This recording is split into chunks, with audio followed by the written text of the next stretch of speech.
आप सभी का श्री कृष्णा क्लासेस कादीपुर के यूट्यूब चैनल पर हार्दिक स्वागत है।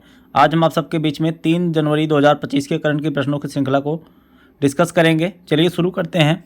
सबसे पहले हम कल के दिन का प्रश्नों का रिवीजन करेंगे, उसके बाद आज के प्रश्नों की श्रृंखला को शुरू करेंगे। चलिए शुरू करते हैं। हाल ही में वैश्विक परिवार दिवस कब मनाया गया? तो 1 जनवरी को मनाया गया। हाल ही में किस देश ने मृत्युदंड पर रोक लगाने के लिए कानून बनाया? तो इसका जवाब हो जाएगा जिम्बाब्वे। हाल ही में किसने UIDAI के CEO के रूप में पदभार ग्रहण किया है? तो इसका जवाब हो जाएगा भुवनेश कुमार। किस देश ने दुनिया की सबसे तेज हाई स्पीड ट्रेन का प्रोटोटाइप पेश किया है? इसका जवाब हो जाएगा चाइना। DBS बैंक के नए CEO कौन बने? तो रजत वर्मा। इसरो जनवरी 2025 में NBS-02 लॉन्च करेगा। GSLV का यह कौन सा मिशन होगा? तो इसका 100वां मिशन होगा GSLV का। किस कंपनी को लगातार दूसरे वर्ष भी उत्तम कार्य स्थल का सम्मान प्राप्त हुआ? तो इसका जवाब हो जाएगा SAIL steel authority India limited. देश के सबसे अमीर मुख्यमंत्री कौन बने? तो यहाँ पर चंद्रबाबू नायडू, जो कि आंध्र प्रदेश के मुख्यमंत्री हैं। तम्बू लोसर पर्व किस देश में मनाया जा रहा है? तो इसका जवाब हो जाएगा नेपाल में। हाल ही में RBI रिपोर्ट के अनुसार वित्त वर्ष 2024-25 में भारत की GDP कितने प्रतिशत बढ़ोतरी का अनुमान लगाया गया है? तो 6.6%। हाल ही में 78वीं संतोष ट्रॉफी 2024-25 किसने जीत ली है? इसका जवाब हो जाएगा पश्चिम बंगाल। तो ये रहे हमारे कल के दिन के प्रश्न। आइए शुरू करते हैं आज के प्रश्नों की श्रृंखला को। आज के दिन का हमारा पहला प्रश्न है, हाल ही में विश्व अंतर्मुखी दिवस कब मनाया गया? तो इसका जवाब हो जाएगा 2 जनवरी। तो हर वर्ष 2 जनवरी को दुनिया भर में विश्व अंतर्मुखी दिवस मनाया जाता है। इस दिन का उद्देश्य अंतर्मुखी व्यक्तियों की अद्वितीयता का सम्मान करना और उनके प्रति जागरूकता को बढ़ाना। तो ऐसे व्यक्ति जो अपने विचारों को खुल के लोगों के सामने नहीं प्रस्तुत कर पाते हैं, ऐसे लोगों को कहा जाता है अंतर्मुखी। तो अंतर्मुखी व्यक्तियों के सम्मान करने के लिए और उनके प्रति जागरूकता को बढ़ावा देने के लिए यह 2 जनवरी को मनाया जाता है। अभी 1 जनवरी को मनाया गया वैश्विक परिवार दिवस और DRDO का 67वां नंबर का स्थापना दिवस। आइए देखते हैं अगला प्रश्न। अगला प्रश्न है, हाल ही में कितने खिलाड़ियों को मेजर ध्यानचंद खेल रत्न पुरस्कार 2024 से सम्मानित किया गया? तो यहाँ पर 4 खिलाड़ियों को मेजर ध्यानचंद खेल रत्न पुरस्कार से सम्मानित किया गया है, जिसमें मनु भाकर, D गुकेश, हरमनप्रीत सिंह, प्रवीण कुमार। ये 4 खिलाड़ी ऐसे हैं जिनको मेजर ध्यानचंद खेल रत्न पुरस्कार से सम्मानित किया गया है।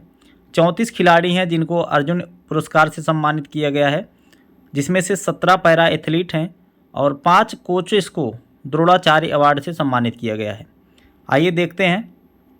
तो युवा मामलों एवं खेल मंत्रालय के द्वारा 2024 के लिए प्रतिष्ठित राष्ट्रीय खेल पुरस्कार की घोषणा कर दी गई है, जिसमें 4 खिलाड़ियों को मेजर ध्यानचंद खेल रत्न अवार्ड मिला है, जिसमें से D गुकेश जो कि शतरंज के खिलाड़ी हैं, हरमनप्रीत सिंह जो कि हॉकी टीम के हमारे कप्तान थे, और प्रवीण कुमार पैरा एथलीट, मनु भाकर जो कि शूटिंग में इन्होंने अभी 2 गोल्ड मेडल लाए थे पेरिस ओलंपिक में। तो इन 4 लोगों को मेजर ध्यानचंद खेल रत्न अवार्ड से सम्मानित किया गया है। इसकी शुरुआत जो हुई थी, पहली बार इसको 1991-92 में दिया गया था। विश्वनाथ आनंद पहले प्राप्तकर्ता थे। 1991 से शुरू हुआ था और 2021 तक इसका नाम था राजीव गांधी खेल रत्न अवार्ड। 6 अगस्त 2021 से इसका नाम बदल करके मेजर ध्यानचंद खेल रत्न अवार्ड कर दिया गया। 2023 में सात्विक साईराज, रंकी रेड्डी और चिराग शेट्टी, इन दोनों लोगों को दिया गया था। यह पुरस्कार अंतर्राष्ट्रीय स्तर पर पिछले 4 सालों में खेल में उत्कृष्ट प्रदर्शन के लिए दिया जाता है। इसमें पुरस्कार राशि के रूप में 25 लाख रुपए दिए जाते हैं। राष्ट्रीय खेल पुरस्कार में अर्जुन पुरस्कार, द्रोणाचार्य पुरस्कार, मौलाना अबुल कलाम आज़ाद ट्रॉफी और राष्ट्रीय खेल प्रोत्साहन पुरस्कार दिया जाता है। तो अभी आपने चारों का नाम पढ़ लिया। इन चारों लोगों को दिया गया है मेजर ध्यानचंद खेल रत्न उसका पुरस्कार। अब आइए देखते हैं द्रोणाचार्य अवार्ड। तो ये 5 कोचेस को दिया गया है। यह जो है जो प्रशिक्षण देते हैं उन कोचों को दिया जाता है, ठीक है। तो यहाँ पर सुभाष राणा, दीप्ति देशपांडे, संदीप सांगवान, S मुरलीधरन, अरमांडो कोलाको, ये 4 लोगों को यहाँ पर द्रोणाचार्य पुरस्कार दिया गया है। बाकी यहाँ पर नेशनल स्पोर्ट अवार्ड में मौलाना अबुल कलाम आज़ाद ट्रॉफी जो है चार जो यहाँ पर 3 लोगों को दिया गया है। एक Chandigarh university, lovely professional university और गुरु नानक देव यूनिवर्सिटी। ठीक है, यहाँ पर ओवरऑल विनर रही है चंडीगढ़ यूनिवर्सिटी। ठीक है, फर्स्ट रनर अप रही है लवली प्रोफेशनल यूनिवर्सिटी और Guru Nanak Dev second runner up रही है। तो मौलाना अबुल कलाम आज़ाद ट्रॉफी 2024 चंडीगढ़ यूनिवर्सिटी को। बाकी अर्जुन अवार्ड 34 खिलाड़ियों को दिया गया है, जिनकी लिस्ट मैंने लगा दिया है, आप यहाँ से देख सकते हैं। ठीक है, यहाँ पर 34 खिलाड़ियों की लिस्ट पूरा यहाँ पर लगा दिया गया है, आप लोग इसको रीड कर लीजिएगा। ज़्यादातर मेजर ध्यानचंद वाला ही पूछा जाता है। हाल ही में फिडे विश्व ब्लिट्ज चैंपियनशिप में आर वैशाली ने कौन सा पदक जीता? इसका जवाब हो जाएगा ब्रॉन्ज मेडल। तो अभी फिडे ब्लिट्ज चैंपियनशिप जिसका आयोजन जो है न्यूयॉर्क में किया गया था, इसमें आर वैशाली जो कि हमारे देश की ग्रैंड मास्टर हैं और 84वें नंबर की ग्रैंड मास्टर बनी थी और इन्होंने अभी ब्रॉन्ज मेडल जीता है इस प्रतियोगिता में। आइए जानते हैं, भारत की शतरंज खिलाड़ी आर वैशाली ने 2024 फिडे विश्व ब्लिट्ज चैंपियनशिप के महिला वर्ग में कांस्य पदक जीता। महिला वर्ग का खिताब चीनी शतरंज खिलाड़ी जू वेनजून ने जीता है। ठीक है, इन्होंने स्वर्ण पदक जीता है और आर वैशाली जो है इसमें तीसरे नंबर पर रही थी जो ब्रॉन्ज मेडल जीती है। विश्व ब्लिट्ज चैंपियनशिप के इतिहास में पहली बार ऐसा हुआ है जो ओपन सेक्शन के क्षेत्र में 2 खिलाड़ियों को खिताब दिया गया है। ठीक है, इसमें मैग्नस कार्लसन और इयान नेपोमनियास्की के बीच में साझा किया गया है। ठीक है, यहाँ पर संयुक्त रूप से 2 लोगों के खिलाड़ियों को दिया गया है पुरुष कैटेगरी में। ठीक है, मैग्नस कार्लसन जो कि नॉर्वे के हैं, इयान नेपोमनियास्की जो हैं ये रूस के शतरंज खिलाड़ी हैं। तो पहली बार ऐसा हुआ है जो ओपन सेक्शन में खिताब को 2 खिलाड़ियों के बीच में साझा किया गया है। 2024 फिडे ब्लिट्ज चैंपियनशिप का आयोजन न्यूयॉर्क शहर में किया गया। इससे पहले अभी आपने कुछ दिन पहले पढ़ा था कुनोरी हम्पी, जिन्होंने 2024 विश्व रैपिड चैंपियनशिप के महिला वर्ग में स्वर्ण पदक जीता था। ठीक है, बाकी बात करते हैं फिडे की। इसकी स्थापना 20 जुलाई 1924 में, मुख्यालय इसका लुसाने स्विट्जरलैंड में है। अध्यक्ष हैं अर्कडी दोकोविच और वर्तमान में उपाध्यक्ष हैं विश्वनाथ आनंद, जिनको लाइटनिंग किड ऑफ इंडिया कहा जाता है। अगला प्रश्न देखते हैं, हाल ही में दुनिया की सबसे बुजुर्ग ओलंपिक गोल्ड मेडलिस्ट इग्नेस केलेटी का निधन हो गया, वह किस देश की थी? तो ये हंगरी की रहने वाली थी। अभी इनका 103 वर्ष की उम्र में निधन हो गया। उन्होंने 1952 के हेलेंस्की ओलंपिक में जिम्नास्टिक में 1 गोल्ड और 4 अन्य मेडल जीते थे और उन्होंने 1956 के मेलबर्न ओलंपिक में 4 गोल्ड सहित 6 मेडल जीते थे। ठीक है, और अभी इनका जो है 103 वर्ष की उम्र में निधन हो गया। इनका नाम है इग्नेस केलेटी। बात करते हैं हंगरी की। हंगरी की राजधानी है बुडापेस्ट। यहाँ पर आप मैप में देख सकते हैं, हंगरी की राजधानी बुडापेस्ट है। अभी एक चीज़ और जो है ज़्यादा पूछा जाता है एग्जाम में कि आधुनिक ओलंपिक खेलों का जनक किसे कहा जाता है? तो यहाँ पर पियरे डी कुबार्टिन को कहा जाता है आधुनिक ओलंपिक खेलों का जनक। अगला प्रश्न है, हाल ही में संस्कृति उत्सव 2025 कहाँ शुरू हुआ? तो इसका जवाब हो जाएगा उत्तर प्रदेश। उत्तर प्रदेश में संस्कृति उत्सव 2025 का आयोजन शुरू हो चुका है। यह 2 जनवरी से 26 जनवरी 2025 तक चलेगा। इसका उद्देश्य है कला संगीत से जुड़ी उभरती प्रतिभाओं को तराशना और उन्हें उचित मंच प्रदान करना। इसकी थीम है उत्तर प्रदेश पर्व हमारी संस्कृति हमारा पहचान। ठीक है, इसकी थीम है। राष्ट्रीय संस्कृति महोत्सव का जो है आयोजन कौन कराता है? तो राष्ट्रीय संस्कृति महोत्सव का आयोजन संस्कृति मंत्रालय द्वारा किया जाता है, जिसका आयोजन 2024 में हैदराबाद में किया गया था, 2023 में मुंबई में किया गया था। आइए जानते हैं उत्तर प्रदेश के बारे में। उत्तर प्रदेश की राजधानी है लखनऊ।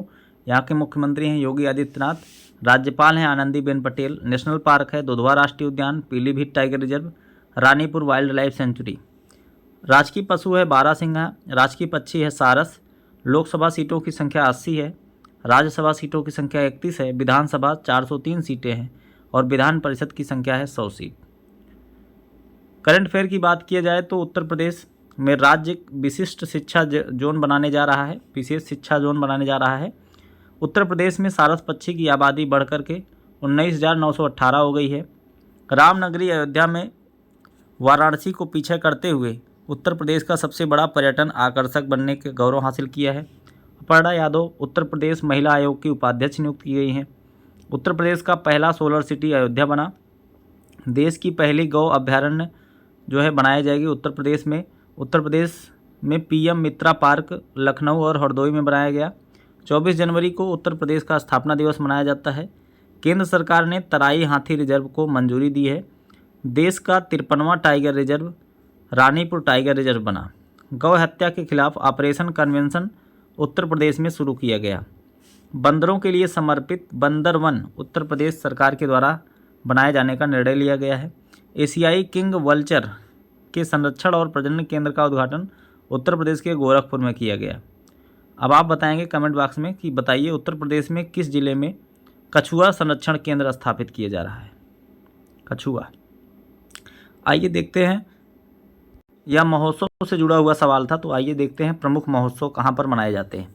जैसे बन्नी उत्सव आंध्र प्रदेश में मनाया जाता है, लोसांग महोत्सव सिक्किम में, सिग्मो महोत्सव गोवा में, तानसेन महोत्सव ग्वालियर में, गीता महोत्सव कुरुक्षेत्र हरियाणा में, हिथाई अम्मन उत्सव तमिलनाडु में, जलीकट्टू महोत्सव तमिलनाडु, आदि पेरक्कू थाईपूसम ये सभी जो है तमिलनाडु में मनाए जाते हैं। मकर बिलक्कू त्यौहार केरल में, ऊंट महोत्सव बीकानेर राजस्थान, मरु महोत्सव जैसलमेर, खर्ची पूजा त्रिपुरा, नाट्यांजलि नृत्य महोत्सव तमिलनाडु, बथुकम्मा त्यौहार मनाया जाता है तेलंगाना में। अगला प्रश्न देखते हैं, हाल ही में वन पारिस्थितिकी तंत्र को हरित सकेल घरेलू उत्पाद में जोड़ने वाला पहला राज्य कौन सा बन गया? तो इसका जवाब हो जाएगा छत्तीसगढ़। छत्तीसगढ़ यहाँ पर देश में जंगलों को पारिस्थितिकी तंत्र सेवाओं को ग्रीन जीडीपी से जोड़ने वाला पहला राज्य बन गया है। ठीक है, इसका मतलब है कि अब जंगलों से मिलने वाले लाभ जैसे कि वातावरण को ठंडा रखने, मिट्टी की गुणवत्ता को बनाए रखने, पानी को साफ करना और पेड़ों के जरिए कार्बन डाइऑक्साइड को सोखने, इन सभी सेवाओं का सही तरीके से मूल्यांकन किया जाएगा ताकि भविष्य में हमारी योजनाएं बेहतर बन सकें और हमारी पृथ्वी को सुरक्षित रखा जा सके। आपको बता दें छत्तीसगढ़ में 44% वन क्षेत्र से यह जो है ढका हुआ है, जो लाखों लोगों को जीविका का आधार है। ठीक है, लाखों लोगों की जीविका का आधार है छत्तीसगढ़। तो अभी वन पारिस्थितिकी तंत्र को घरेलू जीडीपी से जोड़ने वाला, सकल घरेलू उत्पाद से जोड़ने वाला पहला राज्य बन जाएगा छत्तीसगढ़। बात करते हैं छत्तीसगढ़ की राजधानी है यहाँ की रायपुर, मुख्यमंत्री हैं विष्णुदेव साय, राज्यपाल हैं रमन डेका। लोकेशन देखा जाए तो यहाँ पर इंडिया के मैप में ये रहा छत्तीसगढ़। यहाँ पर अभी युवा मितान परिवहन योजना शुरू किया गया था, मुख्यमंत्री ग्रामीण आवास न्यास योजना शुरू किया गया था, मुख्यमंत्री वृक्ष संपदा योजना, मुख्यमंत्री मितान योजना, कौशल्या मातृत्व योजना। छेरछेरा महोत्सव मनाया जाता है छत्तीसगढ़ में। इंद्रावती नेशनल पार्क, कांगेर घाटी राष्ट्रीय उद्यान और गुरु घासीदास राष्ट्रीय उद्यान स्थित हैं, सभी जो है छत्तीसगढ़ में। पंडवानी नृत्य की पहली महिला कलाकार तीजन बाई हैं। हरेली महोत्सव मनाया जाता है छत्तीसगढ़ में। लेमरू हाथी रिजर्व छत्तीसगढ़ के कोरबा में स्थित है। ये सभी चीज़ें आपको छत्तीसगढ़ से याद रखना है। अगला प्रश्न है, हाल ही में किस देश में बुनियादी ढांचों को बढ़ावा देने के लिए नए पर्यटन कर लागू किए गए? तो यहाँ पर इसका जवाब हो जाएगा रूस। रूस जो है पिछले रिजॉर्ट शुल्क की जगह अब नया पर्यटन कर पेश करने जा रहा है, जिसमें क्षेत्रीय पर्यटन बुनियादी ढांचे का समर्थन करने के लिए यात्रियों को अपने ठहरने की लागत का 1% अतिरिक्त देना होगा। तो रिसॉर्ट का मतलब जैसे कि कोई भी व्यक्ति जाके वहाँ पर होटल लेता है या ठहरने के लिए वहाँ पर रूम लेता है, तो वहाँ पर जो पहले शुल्क दिए जाते थे उसका अब 1% अधिक देना पड़ेगा। ठीक है, अभी ये नया कर लागू किया है रूस ने। बात करते हैं, रूस की राजधानी है मॉस्को, यहाँ की मुद्रा है रूबल, राष्ट्रपति हैं व्लादिमीर पुतिन। करंट अफेयर की बात की जाए तो ब्रिक्स समिट 2024 का आयोजन रूस के कजान में किया गया। भारत रूस समझौता जो है S-400 और AK-203 असॉल्ट राइफल के लिए समझौता हुआ है।